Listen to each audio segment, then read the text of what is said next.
Sejam bem-vindas, sejam bem-vindos em mais um Arena dos Saberes.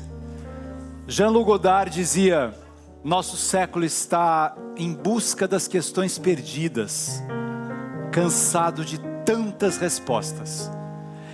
Há tantas pessoas com tantas respostas rasas, não é mesmo? Tanta gente sabendo tudo. Eu tenho um pouco de medo dessas pessoas, pessoas que não têm dúvidas, pessoas que não sabem a riqueza das perguntas. Para falarmos sobre perguntas, sobre o humano e o tecnológico, sobre os sonhos e os medos do amanhã, convidamos a vereadora e secretária de Ciência, Tecnologia e Inovação da linda cidade do Rio de Janeiro, Tatiana Roque.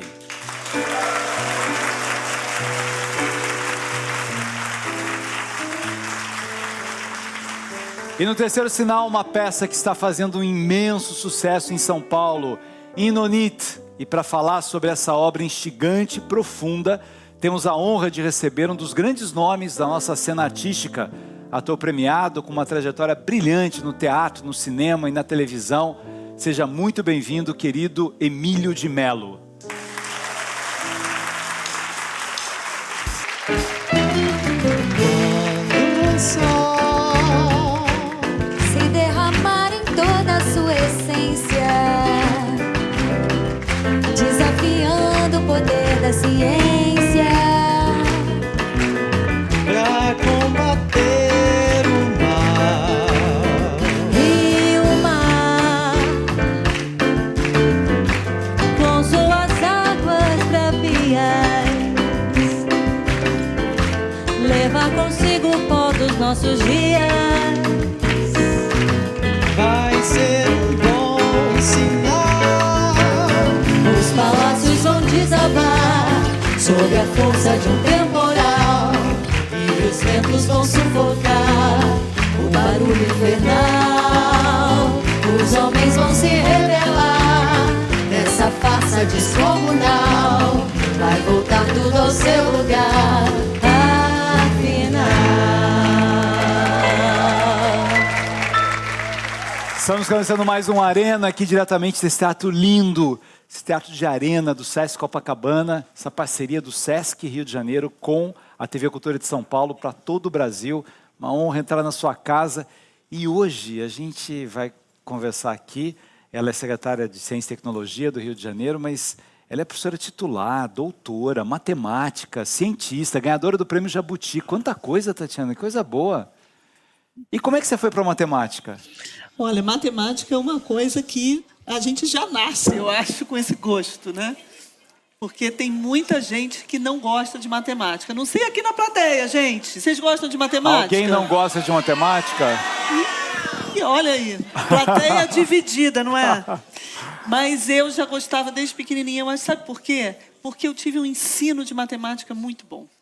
Eu acho que muitas vezes a gente até gosta de matemática quando é pequeno, quando a matemática é ensinada de uma forma lúdica, com brincadeira. Mas conforme a gente vai avançando na escola, a matemática vai se tornando muito árida, muito repetitiva, decoreba, fórmula. Isso realmente não é legal. Então, gente, ó, quem aí não gosta de matemática por causa disso, eu entendo. Eu acho que vocês têm razão. A gente precisa ensinar matemática de um outro jeito, de uma forma mais lúdica, mais ligada à vida das pessoas. E não esse monte de fórmula sem sentido, decoreba. Isso não é o bonito da matemática. Deixa eu fazer uma pergunta pro nosso... Meu Deus do céu, vai André. me fazer pergunta de matemática, vai. Vamos falar um pouco de seno, cosseno, trigonometria. Tangente, seno, Vamos falar cosseno, de- tangente, viu? Você gosta de matemática? O André é o nosso antropólogo dos assuntos espinhosos, das causas espinhosas e tal. Cara, a única coisa que eu decorei foi a fórmula de Bhaskara, e é isso aí, nunca Já mais tá esqueci, bom. mas somente. Tem uma musiquinha boa de matemática para ele, que é aquela assim, ó. Eu te dei 20 mil réis para tirar 3.300. Você tem que me voltar 17.700. É 16.700. 17.700. É 16.700. 17.700. Pronto, agora sei tudo de Ela é matemática. cantora ainda, gente. Maravilhoso. Ô, Tatiana, você falou uma coisa tão legal. Eu amo ser professor. Eu comecei a dar aula aos 15 anos, no estado de São Paulo, numa escola pública em Cachoeira Paulista, dando aula de matemática. Eu primeiro comecei a dar aula de matemática, depois fui para filosofia e tal. E eu tive um professor que disse que acompanha, que tem 90 anos, o professor Amauri, que acompanha toda semana o programa, que foi meu professor de matemática. Maravilhoso, assim. E ele tinha uma coisa, ele jogava, né, uma fileira com outra fileira, a gente tinha umas disputas da matemática, e ele já trazia uma coisa tão... Eu me lembro assim, que ali no quinto, sexto, chamava ginasial na época, né, que é o ensino fundamental hoje, ele dizia assim, não pense que a matemática é assim, 2 mais 2 é igual a 4, mais 2 cadeiras, mais 2 mesas é igual a quê? E ele começava a brincar com a gente com a subjetividade na matemática também. Então está muito ligado a desmistificar a matemática, né? Exatamente. A gente vê que matemática também tem a ver com as formas, com, por exemplo, o nosso universo é uma esfera, mas não é exatamente uma esfera aproximada. E porque ele tem essa forma, os dias e as noites são como eles são. Então a gente já começa a ter uma outra relação com a matemática, olhando o mundo que nos circunda, né? Não só a matemática dos números, das fórmulas, mas também a matemática das formas, né? Tem tanta beleza na matemática estética mesmo, tem tantos pintores que trabalham com isso, né? O Escher, por exemplo, é um pintor maravilhoso que trabalha com matemática, com ideias de topologia, de geometrias não euclidianas, que são outros mundos possíveis, né? Que a gente nem imagina, que trazem muito também essa força da imaginação. Agora, Tatiana, a gente olha para a realidade da educação brasileira hoje, não tem professor de matemática. Você tem áreas no Brasil que tem uma dificuldade imensa de conseguir professor de física, química, na área de em outras áreas também, né? As pessoas acabam não indo para essa... Será que a forma que a gente ensinou matemática foi inadequada? Ou também a forma... a baixa remuneração, no geral, no Brasil, de professores, que a pessoa olha e não vê aquilo como um sonho, né? Eu acho que tem 3 problemas, né? Primeiro, a baixa remuneração dos professores, com certeza. A gente precisaria fazer com que ser professor e ser professor de matemática fosse uma carreira mais atrativa. Né? Além disso, tem outros 2 problemas, eu acho. Os currículos. Eu acho que os currículos eles precisam ser mais flexíveis. A gente normalmente tem uma quantidade de conteúdo muito grande e cobra esses conteúdos de uma maneira muito dura, né? O que eu acho que está errado também. E a outra coisa realmente é a formação dos professores de matemática. Eu acho que as faculdades que formam professores de matemática, elas tinham que ter mais cuidado com a forma de ensinar, né? Não é só a pessoa saber o conteúdo, é também a forma de ensinar aquelas... Por exemplo, fração. É um conteúdo muito difícil, fração. Muito difícil. Todo mundo aqui aprendeu fração. Né? Acho que muita gente não lembra, ou não gosta, ou não entendeu muito bem.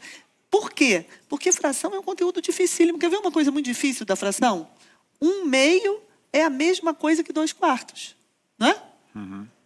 É uma coisa difícil de entender. Como assim? Parece que 1/2 é um número e 2/4 é outro número. Normalmente é assim. Se você tem 2 símbolos para expressar os números, é porque eles seriam diferentes. No caso, não. Você tem 2 símbolos, 1/2 e 2/4, mas eles são o mesmo número. Sabe por quê? Porque fração não é um número. Fração é uma relação. E como é que a gente entende a relação? Se você pegou aqui essa mesa, dividiu em 2 e pegou metade, é 1/2. Se você pegou essa mesa, dividiu em 4 e pegou 2, mesma coisa.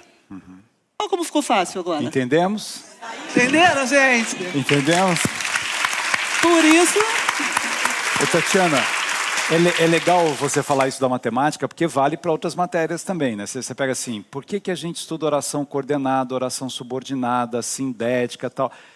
As pessoas não veem muito sentido nisso, e como elas não sabem a aplicabilidade disso, fica uma abstração meio sem sentido. Aí você vai por um problema que é crônico no Brasil, né? O brasileiro não fala inglês, é 2% que fala, mas todo mundo aprende inglês em alguma escola, em algum lugar, só que sempre por um verbo to be. Ninguém aprende língua por meio de um verbo. Então, aí vem uma questão que você estava colocando, a maneira da gente ensinar, que é fundamental, primeiro para tocar na alma das pessoas, ela gostar daquilo. E não tem isso, né? Ah, não, eu gosto de história, mas detesto matemática. Na verdade, o saber, se ele for saboroso, a gente vai gostar de qualquer área, né? Sim, mas também, às vezes, misturar as áreas é bom, né? É, Você falou agora de claro. história e matemática. Claro. Eu misturei as duas coisas, porque eu acho que a gente aprendendo a história, da onde vem a matemática, talvez a gente goste mais da matemática, porque não fica essa coisa sem sentido, como você falou, que às vezes a gramática também é. Né? O sentido está em quê? Está em ler, escrever, entender o significado, o sentido das palavras.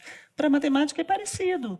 É importante a gente entender o sentido da matemática. Né? Por que aquilo foi inventado? Em que momento da história a matemática ajudou a humanidade a resolver problemas importantes? Ou ajudou a humanidade a entender o próprio sentido da existência? Né? Por que a gente está aqui nesse mundo? Por que o mundo se organiza dessa forma? Qual a relação entre a matemática e a compreensão dos fenômenos que estão à nossa volta? Né? Fenômenos muito cotidianos, como eu falei aqui. Por que os dias passam e dias e noites se sucedem da maneira como são?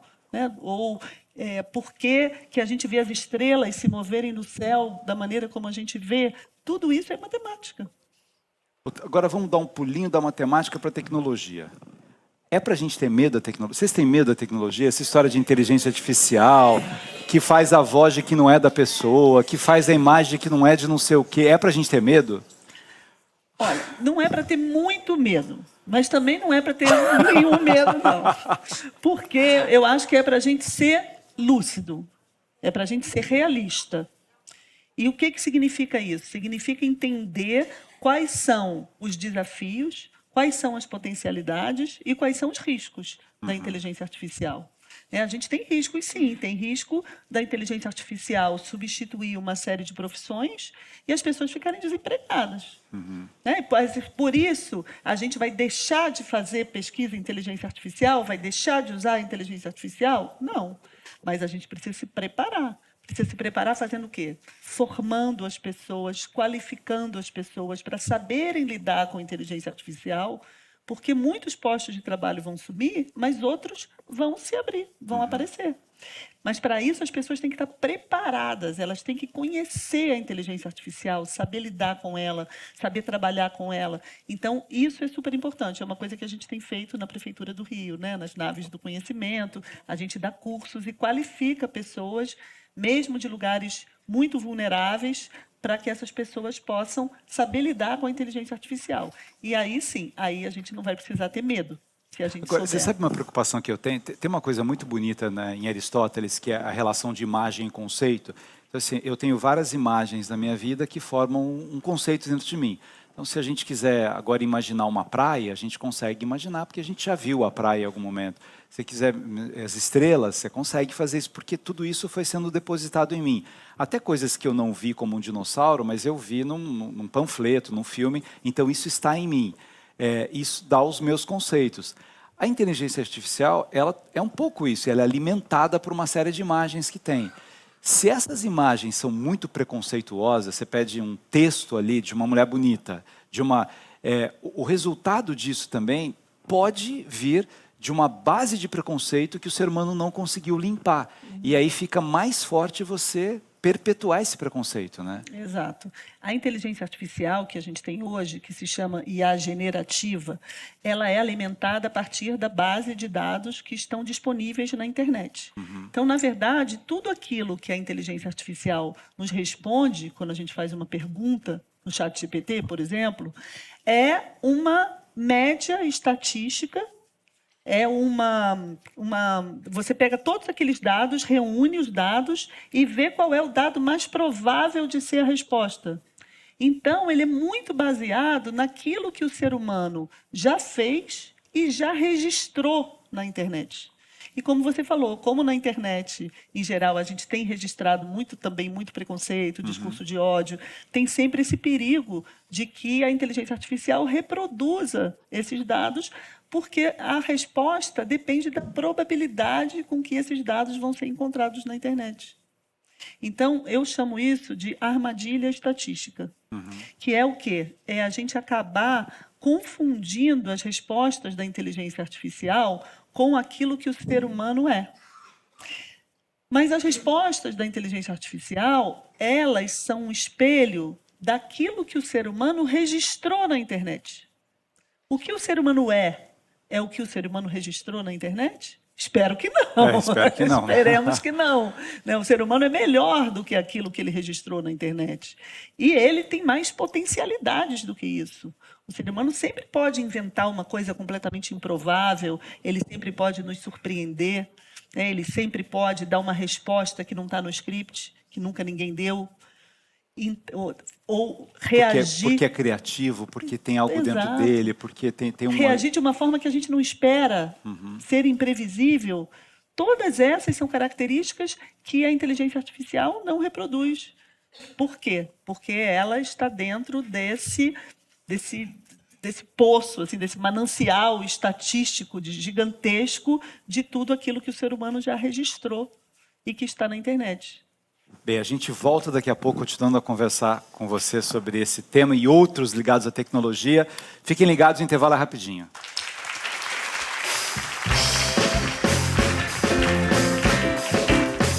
Criar meu website, fazer meu homepage. Com quantos gigabytes se faz uma jangada no barco privilégio? Privilégio nesse informar, Quer aproveitar bastante da Infomaré, que leve um olho aqui do meu velho orixá. ao ponto de um disquete de um micro pé. Um barco que veleje nesse informar, Quer aproveitar bastante da Infomaré, que leve meu e-mail até Calcutá. Depois de um hotlink no site de Helsinki para abastecer.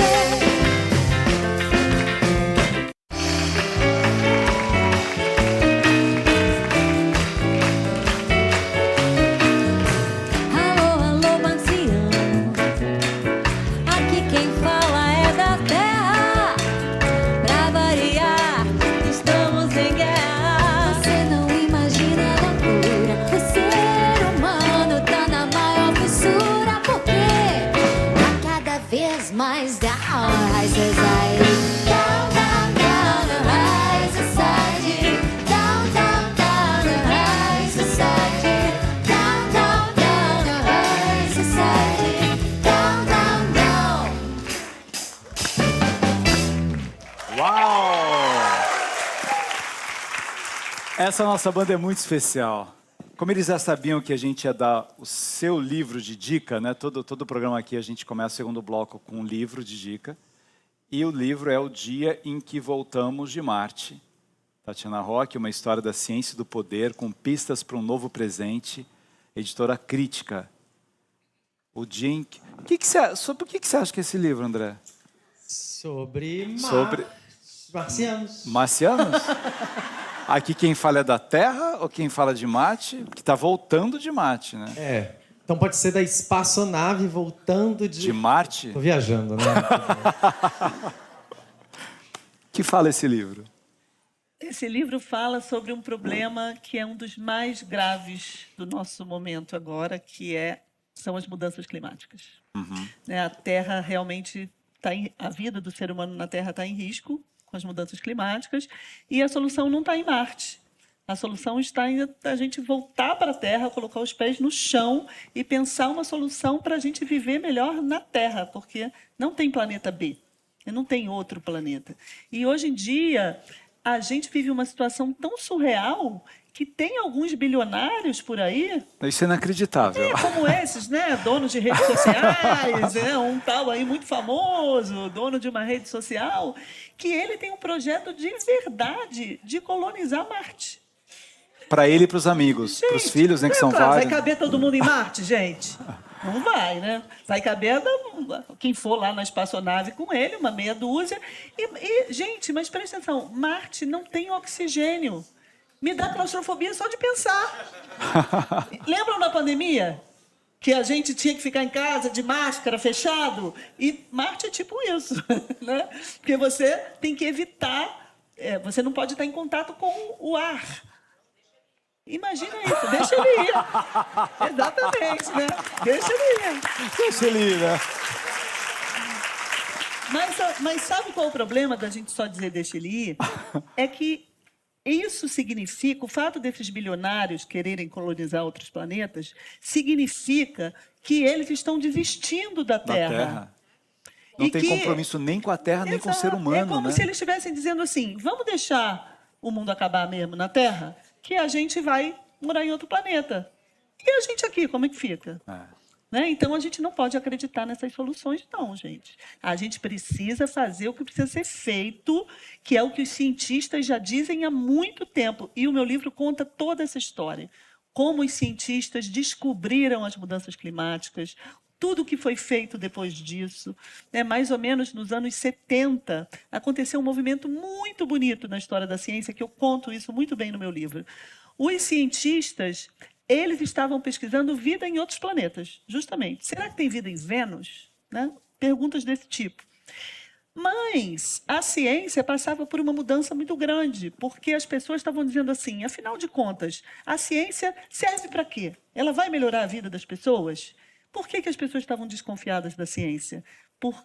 Pela forma como a Segunda Guerra Mundial terminou. Vocês lembram disso, gente? Com o quê?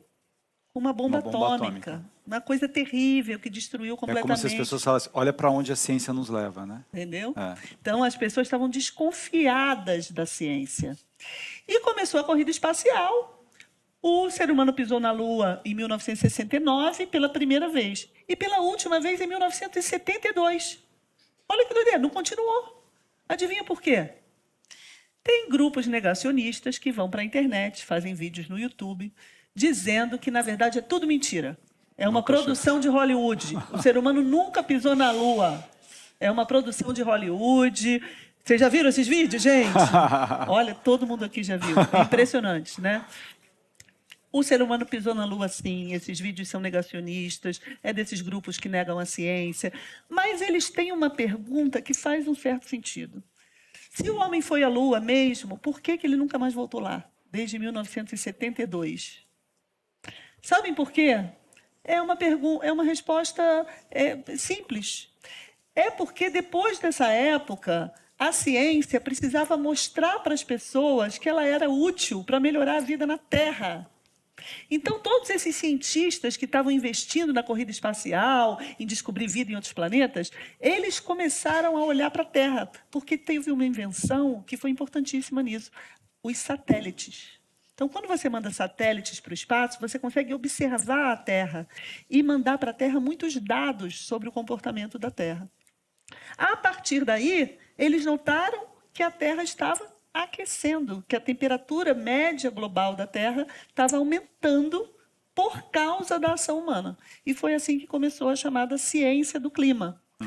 Quando começou a ciência do clima, a NASA fundou um programa chamado Ciências do Sistema Terra, que invertia as prioridades. Sabe qual é o nome desse programa? Down to Earth, que em inglês quer dizer de volta à Terra, né? Ou com os pés no chão.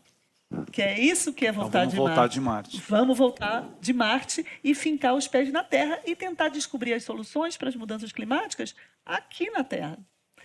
Tatiana, eu tive recentemente agora lá em Parintins, né? Eu nunca tinha participado do Festival de Parintins, e é uma coisa fenomenal, assim, eu fiquei chocado de ver a beleza da cultura do norte do Brasil, a riqueza da cultura, e uma coisa que é muito bonito lá, né, nessa construção da identidade, é que tanto o Caprichoso quanto o Garantido, os dois têm como base a floresta, contar a nossa história, defender aquilo que é nosso, que é a casa comum, né, que o Papa Francisco falava, e que as pessoas estão destruindo isso. E assim, é quase que um resgate, trazer de volta algo essencial, que é a consciência de que nós fazemos parte desse mundo. Então tem uma dimensão cultural belíssima e, ao mesmo tempo, uma dimensão política muito forte. Olha aqui, é para isso a gente vai acabar com a biodiversidade, vai acabar com a floresta. Aí eu quero aproveitar isso para entrar num outro campo. Você, cientista, pensadora, professora titular, política, vereadora, o que te levou para a política? Ver que a ciência hoje ela precisa da política. Né? Porque a ciência está sendo negada, a ciência está sendo desprezada. A gente viu na pandemia, gente, movimentos anti-vacina. Eu nunca pensei que fosse ver isso na minha vida. Vacina é uma coisa sensacional que o ser humano inventou, que conseguiu erradicar doenças. Poliomielite, tantas doenças, né? Não, doenças que agora estão voltando, como sarampo. Sarampo. Olha que coisa grave. Porque os pais não vacinam. sabe? Porque a ciência ela está sofrendo esses ataques e está se criando uma situação em que as pessoas desconfiam da ciência. E a gente vai reconquistar a confiança na ciência, não é apenas dizendo a ciência é verdadeira, a ciência é boa, quem não acredita na ciência é burro. A gente não pode dizer isso, até porque não é verdade. Não é verdade. Eu tenho certeza que todo mundo aqui conhece negacionistas, pessoas que não acreditam na ciência, que não acreditam na vacina, que têm nível superior, que fizeram faculdade. Vocês não conhecem? Sim. Então não tem nada a ver com burrice, com ignorância, nada a ver. Alguns movimentos políticos estão se apropriando dessa ideologia e, com isso, desacreditando a ciência. Então, para a gente responder a isso, a gente também precisa da política. A gente precisa da política porque a política é aquilo que dá respostas para as pessoas sobre o que pode fazer com que elas vivam em um mundo melhor. É isso que é a política para mim. E a ciência, ela é boa, a gente precisa acreditar na ciência, porque a ciência pode nos ajudar a construir um mundo melhor. Agora, Tatiana, tem um desafio imenso na política, que é esse diálogo com o eleitor, que hoje olha um pouco para a política, né, e fala assim, nossa, mas não é possível, essa quantidade de partidos, eles têm dinheiro demais, esse fundo partidário, esse fundo eleitoral, eles estão preocupados com isso, eles querem aumentar o número de deputados lá em Brasília, a preocupação... Então, as pessoas olham também e ficam meio... Aí eu conheço algumas pessoas, eu já não voto mais em ninguém. Eu falei, mas você acha que se você votando em ninguém, você vai melhorar a política? Porque, de fato, tudo é político, tudo que a gente faz depende da política, né? E a mensagem que a classe política passa para o eleitor, ela não é muito boa também, né? Porque é um descompromisso um pouco com a população. Como é que se reverte isso? Tem aquela frase que eu gosto muito, né? Quem não gosta de política tem que tomar cuidado, porque acaba sendo governado por quem gosta. Então, gente, não é um bom caminho esse de não gostar da política, né? Eu acho que a política ela foi muito atacada, foi feita uma campanha antipolítica, que deu nesses movimentos, né, hoje, que atacam a política, que são de extrema direita. Que acha que todo mundo é igual, que todo mundo é ruim. Igual, né? E que não é verdade. E a gente vai recuperar isso pela política, não tem outra forma. Né? Porque política, como o próprio nome diz, é estar com o povo. É agir com o povo, pelo povo, para o povo. A democracia, essa ideia de democracia, ela é muito bonita, ela tem uma história maravilhosa, né? que se identifica com a história da própria humanidade, que é como o povo participa das decisões, toma para si o poder. Né, o poder do povo para o povo. Isso se dá através da política. Agora, é claro que a política não é só você votar em alguém de 4 em 4 anos e depois esquecer, deixar para lá. A gente precisa de um monte de coisas que faz com que a política seja mais representativa, mais participativa.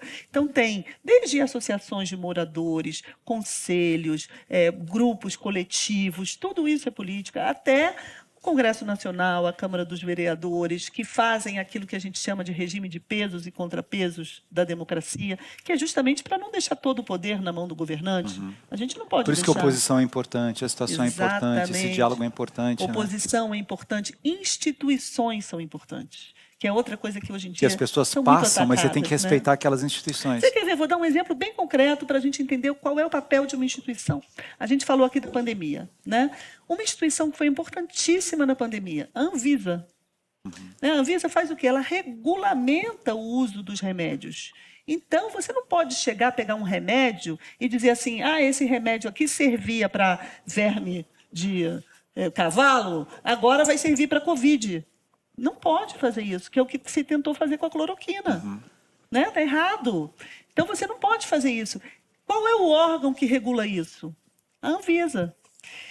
A Anvisa é uma instituição que faz parte da democracia. Que não é de um partido. Que não é de um partido. Que não é de um governo só. Que não é assim, eleito. As pessoas têm que saber que as pessoas, né, vão passar naqueles cargos, mas elas precisam respeitar essas instituições, porque elas vão ficar ali. Né? Porque as pessoas que estão ali, elas são técnicas.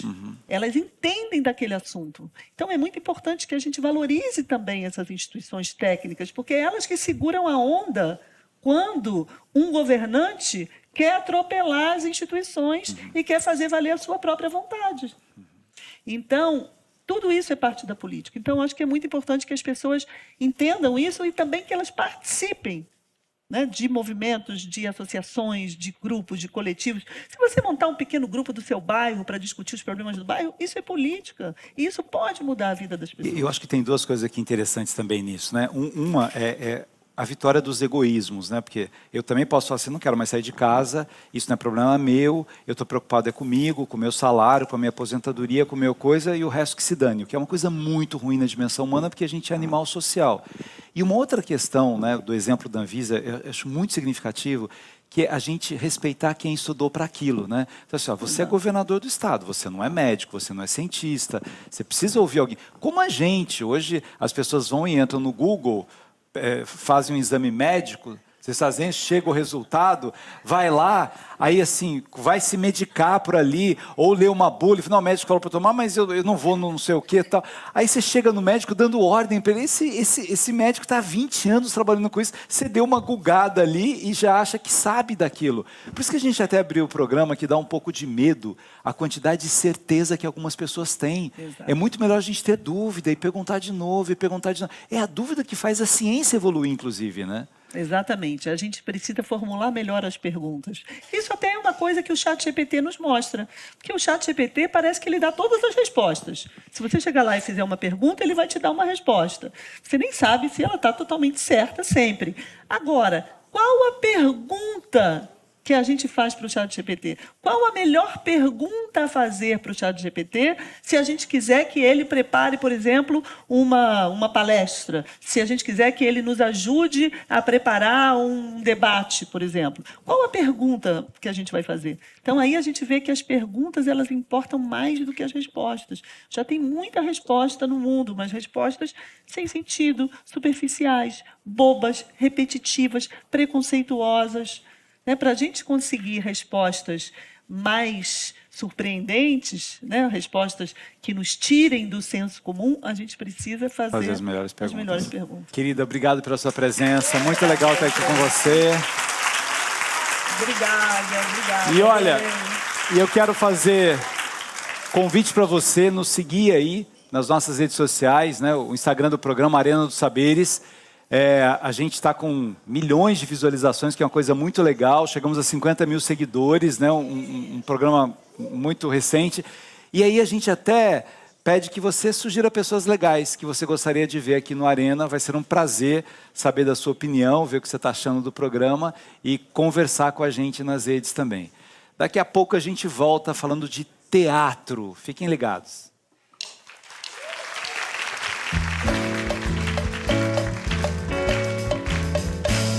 Trama em segredo teus planos.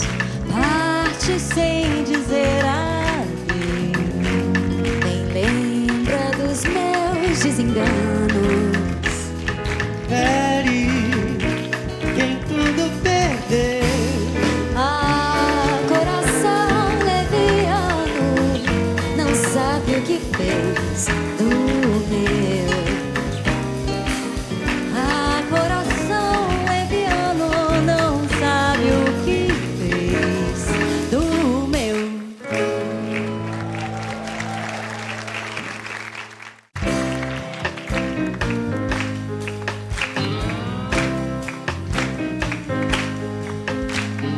Nada do que foi será de novo do jeito que já foi um dia. Tudo passa, tudo sempre passará. A vida vem em ondas como mar, indo e vindo infinito. Tudo que se vê não é igual ao que a gente viu há um segundo. Tudo muda o tempo todo no mundo.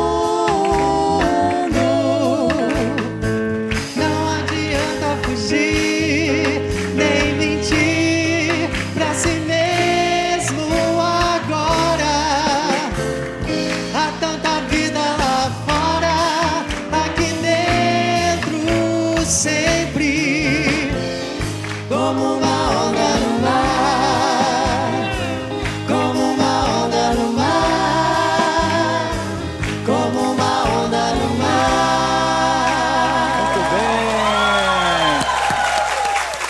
que coro maravilhoso, que coisa linda!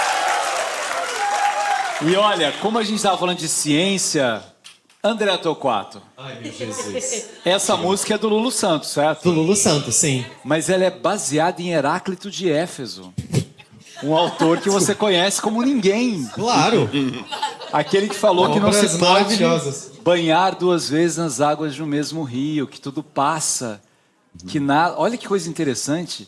De um pensamento filosófico antigo, não se pode banhar duas vezes nas águas de um mesmo rio, porque o rio passa e você também passa. Nada do que foi será de novo do jeito que já foi um dia. O André estava comentando sobre isso, sobre Heráclito Foi por de isso que a gente Éfeso, escolheu essa música, um não foi, Laura? pré-socrático. Foi. Ele tinha falado. Aí eu falei, ótima dica, André. O André é sensacional, Emílio. Emílio, bem-vindo. Emílio de Mello, esse grande Obrigado, Gabriel. ator, diretor. Uma honra ter você aqui. A honra é minha. O Emílio faz coisas incríveis, né, na TV, no teatro, mas hoje a gente queria falar um pouco de uma peça que está em cartaz em São Paulo, com enorme sucesso, Inonite, em que você contracena, né, com o Henrique Dias e com uma força, com uma leveza, uma coisa tão engraçada e ao mesmo tempo tão profundo, e vocês fazem personagens diferentes o tempo todo. Fala um pouco dessa experiência pra gente. É um texto incrível desse autor canadense chamado Daniel McIver. Foi a primeira peça do Daniel feita aqui no Brasil. Isso a gente estreou em 2009, né, Inonite, aqui no Rio.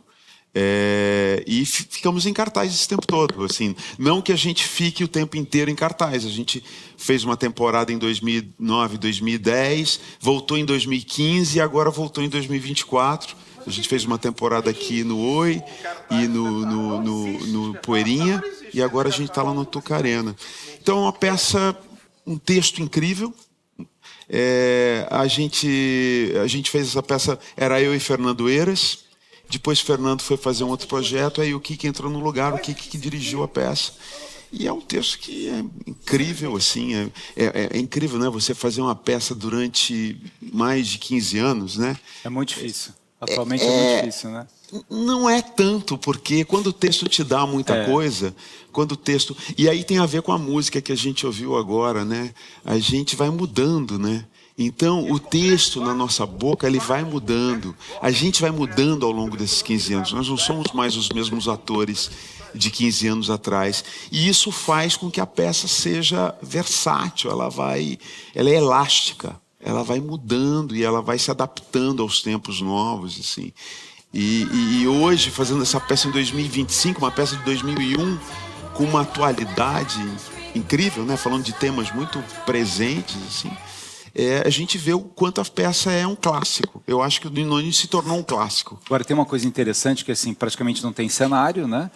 São vocês. Vocês dois. Nem figurino, né? O figurino é básico. Assim. E vocês dois fazendo várias personagens que se entrelaçam. Depende como os nomes são meio difíceis, a plateia fica assim meio tentando entender o que vai ser. E aí, aos poucos, a história ela vai ganhando, né, uma tessitura, assim. E tudo aquilo que a gente ria em alguns momentos, de repente, grandes temas contemporâneos surgem, né? Amor, despedida, abandono, finitude, preconceito, e com uma naturalidade dos dois, vocês dois assim fazem isso como se fosse coisa simples, e não é. É porque primeiro que a gente se conhece há muitos anos, né? Eu conheci o Kiki quando eu cheguei no Rio em 89, assim, a gente tinha 20 anos e a gente trabalhou junto uma peça da Marieta Severo, do Mauro Razzi, que o Mauro dirigiu, A Estrela do Lar, e a partir daí surgiu uma parceria artística nossa, assim, e a gente fez muita coisa juntos. Então eu acho que isso transparece, né? Essa história da gente, ela transparece em cena. E esse texto do Daniel tem tudo a ver com o teatro que a gente gosta. que é esse teatro um pouco feito na hora, feito com aquelas pessoas naquele momento, sabe? Não é uma Joga a peça... jaqueta no meio, a jaqueta tem uma história inteira baseada nela. Total, né? Tem total. E o público entra, e tem uma coisa que tem muito a ver com esse espaço aqui, né, de arena, que é incrível, né? Fazer teatro na arena, você não tem as costas, né? Você tem que trabalhar sem proteção nenhuma, né? Então isso é muito interessante e a plateia fica muito dentro, como a gente sente as pessoas aqui perto da gente, né? Então isso para a peça é muito importante, assim, faz com que a peça tenha uma dinâmica toda especial a cada dia. A cada dia o público age na peça de uma maneira diferente. E isso é que faz com que a peça fique viva até hoje. Você falou do Henrique, vamos ver o que ele gravou para você aqui. Bom, esse é um vídeo para o Emílio de Mello. O Emílio... Eu sou meio casado com o Emílio, né? O Emílio é meio uma espécie de irmão, amigo, parceiro de muito tempo. A gente já passou por muita coisa juntos, a gente morou no mesmo andar durante anos, os filhos passando para lá e para cá, dormindo na casa de um e do outro. A gente já dirigiu peças juntos, a gente já produziu peças juntos, a gente já está em peça juntos. É uma amizade de mais de 30 anos, assim, super importante para mim, em muitos sentidos. No sentido emocional, profissional, de passar pela vida mesmo, assim, e criando arte, criando cena e debatendo também a vida, né? Tem muito amor envolvido e fico feliz que a gente esteja nessa juntos ainda e sempre, por muito tempo ainda. Um beijo muito grande, Emilito! Beijo!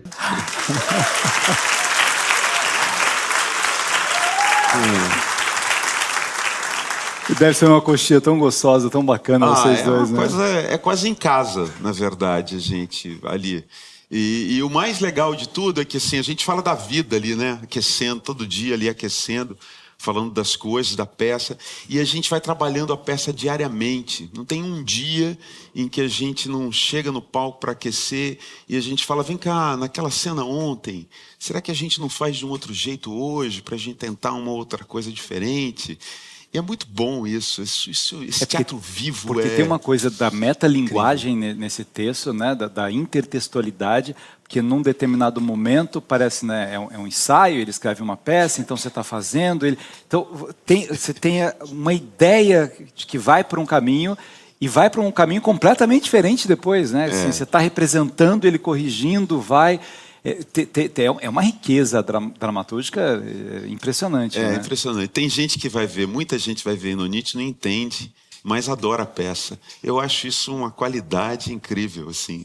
Porque realmente, assim, a peça tem uma sofisticação de linguagem muito grande. Nada sobra.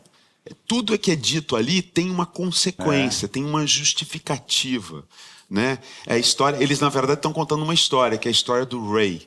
Né? Essa é a grande lance. Eles contam a história do Ray. Só que parece que eles estão só contando a história do Ray, mas não.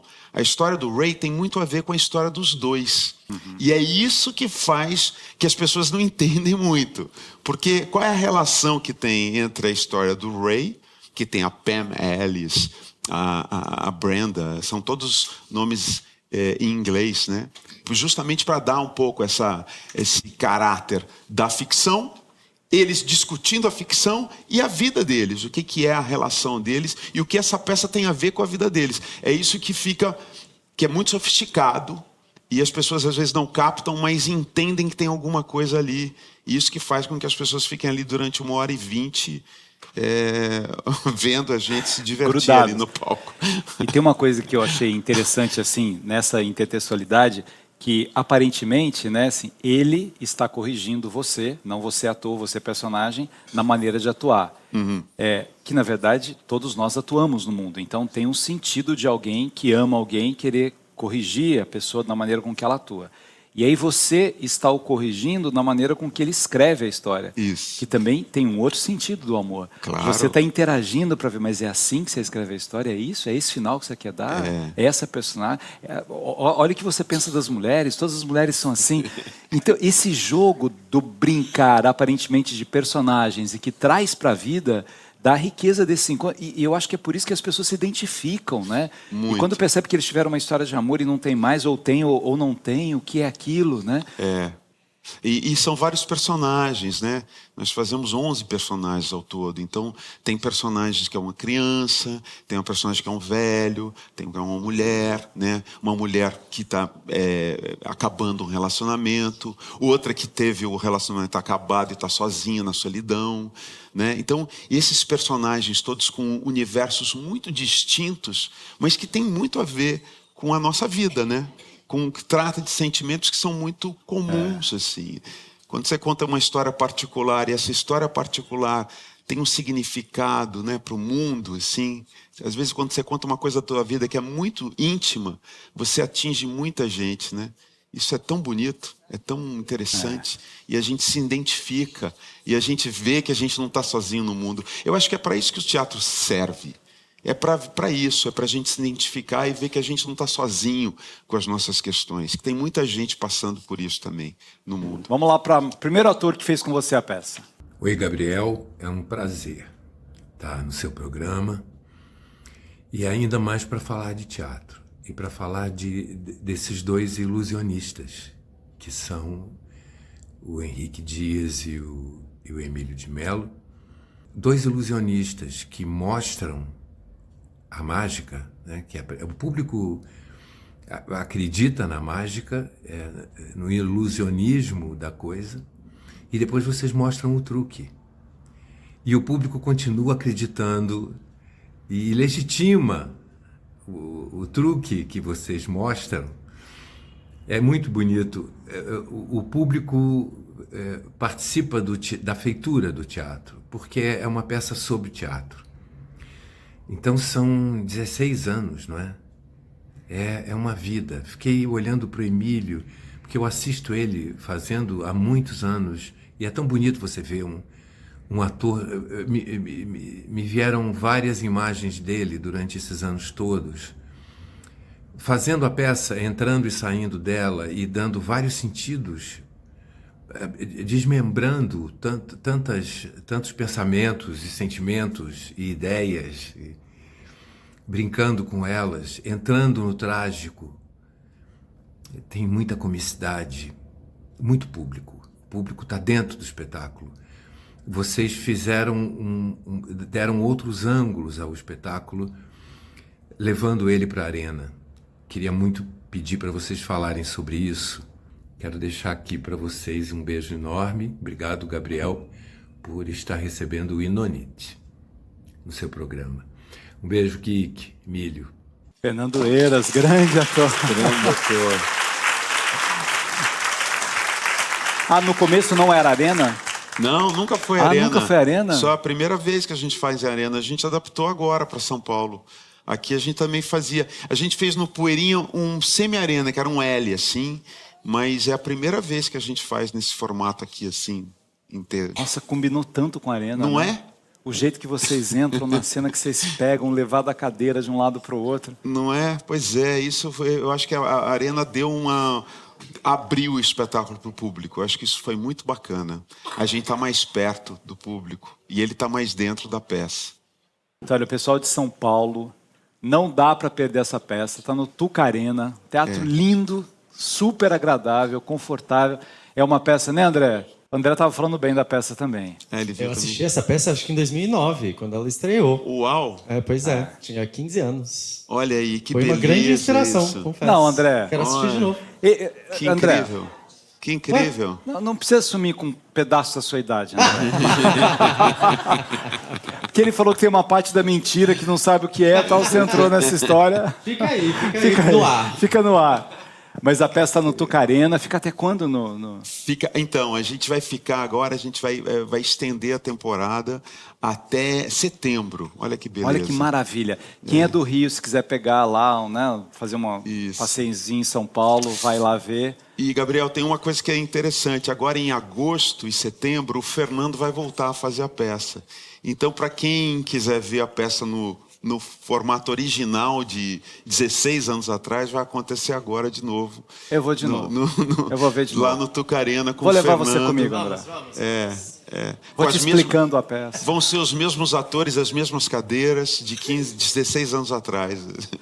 Aquelas mexidas que o Henrique faz no Coisa e tal, isso foi dele, assim, na construção? Com a calça, do jeito que ele mexe a calça, que ele vai arrumando, que... Não sei, isso é bem dele mesmo. Isso é bem dele. Não tem nada disso não escrito. Porque na primeira vez eu achei que estava caindo a calça. Depois eu falei assim, isso é pra gente ficar prestando atenção nesse gesto dele, para não olhar para outra coisa. Porque é tão sutil, né? Cada movimento da peça, eu brinquei da história da jaqueta, mas tem um diálogo que você fala, vocês falam, né? Mas eu só tenho 2 jaquetas, né? Mas Exatamente. a jaqueta que eu conheci você com ela, que também tem uma coisa da lembrança do que eu senti do momento que eu te conheci. Que de repente passa um tempo e um dos dois tem uma vontade de falar assim, poxa, lembra como a gente foi feliz naquele tempo? Lembra? E a jaqueta não é uma jaqueta, né? É um tempo que não volta mais. Pois né? é. Mas essa frase, ela é uma frase que tem muito significado, porque isso tem muito a ver com o personagem. O personagem é de esquerda, ele não é um cara consumista. Então ele só tem 2 casacos para usar, não tem mais de casaco. Então ele só tem 2, ele valoriza aquilo, né? A questão da discussão ali é bem essa. Você não fala que você é comunista, que tudo que é seu é de todo mundo? Então deixa eu usar o seu casaco. Pô, mas eu só tenho 2, você tem um monte. Eu tenho 2, você tem vários. Querido Emílio, obrigado pela sua presença, uma honra ter você aqui. Vida longa para o Inonite, muito bom. Amém. Obrigado pelo seu carinho, pela sua audiência. Semana que vem a gente se encontra aqui em mais um Arena dos Saberes. Até quinta, até sábado. Beijo no seu coração.